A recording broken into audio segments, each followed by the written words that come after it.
बाळ, फ्रीजमधून श्रीखंड काढ ना. आम्ही पूर्वी घरीच बनवायचो श्रीखंड. त्याची चवच वेगळी होती. आता काय सगळं रेडीमेड. आजी, हे श्रीखंड खाऊन बघ. आज तुझ्या आईनं घरीच बनवलं की काय? हे आहे गोकुळचं श्रीखंड. अगदी जिभेवर रेंगाळणार. जिभेवरच नाही तर मनावरही रेंगाळणार. गोकुळ श्रीखंड, मनावर रेंगाळणार. फॅसिझम आणि भांडवलशाहीमुळे देश वेगळ्या मार्गावरती चाललाय. त्यामुळे देशाची संस्कृती, परंपरा व विचारांचं रक्षण करण्यासाठी येणाऱ्या काळात काँग्रेस आक्रमकतेने लढणार आहे. राहुल गांधी हा चेहरा पंतप्रधान नरेंद्र मोदींपेक्षा जास्त पटलावर असून भविष्यात हा चेहरा काँग्रेससाठी आशेचा किरण ठरेल असा आशावाद काँग्रेसचे नवनिर्वाचित प्रदेशाध्यक्ष हर्षवर्धन सपकाळ यांनी व्यक्त केला आहे.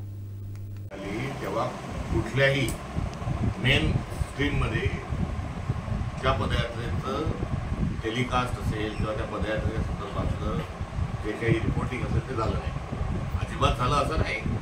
तिथे ज्यांनी केलं तेही आपल्याला माहिती आहे. पण मेन जो मूळ सर्व आहे, जो आजकाल भोरमध्ये बकरी मेला पडल्यानंतरही जो एक 48 तास 72 तास कंटिन्यू चालण्याची जी एक पद्धत स्वीकारलेली आहे, तसं कुठलंही किंवा कोणी व्यक्तिगत भावनेपोटी किंवा परंपरेतून कुंभमेळ्याला जातो तर त्याचा काही इव्हेंट हा करण्याची आवश्यकता नाही. मात्र दिल्लीचं मतदान असताना तो इव्हेंट होताना पाहिला. असं कुठलंही भारत जोडोच्या संदर्भामध्ये वेगळं बजेटही नव्हतं आणि तशा प्रकारे उलट सांगितलं होतं की ती यात्रा दाखवू नका.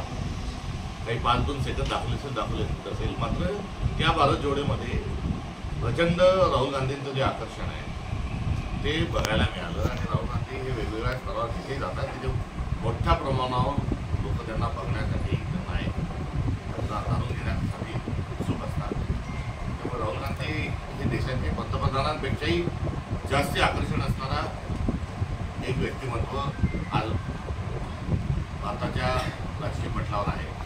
आता राहुल गांधी हे राहुल गांधी आहेत म्हणून लोक त्यांच्याकडे बघतात किंवा त्यांच्याकडे बद्दलचं जे आकर्षण आहे ते त्यांचं व्यक्तिगत स्वरूपात आहे. त्यांच्या फिल्मिंगच्या अनुषंगाने आहे, त्यांच्या हिंदीच्या अनुषंगाने आहे, त्यांच्या राजकीय भूमिका स्पष्ट भूमिकेमुळे आहे.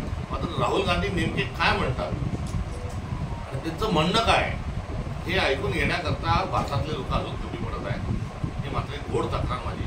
हा प्रश्न मी उलटाही विचारू शकतो की एवढा सुसंस्कृत, सभ्य, शांत आणि टुमदार जो आपला जिल्हा आहे, तुमच्या जिल्ह्यातूनच अशा पद्धती इथलेच लोकप्रतिनिधी महाराष्ट्रात ते निर्माण करत आहात. इथले नागरिक म्हणून आपण काय करत आहात हा माझा उलटा जिल्हा वाच्यांना तुमचं काँग्रेस म्हणून लढतच आहोत आम्ही सद्भावना घेऊन.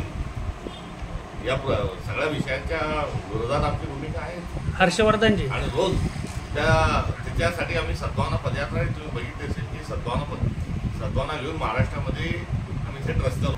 हे काही नवीन नाही. कसंही असलं तरी सत्ता आम्हाला पाहिजे आणि सरकार कुछ नाही, आम्ही सरकार आहे अशी ती भूमिका आहे. आपण सर्वजण कसे खपून घेता हे मी जाणून घेण्यात जास्त उत्सुक आहे.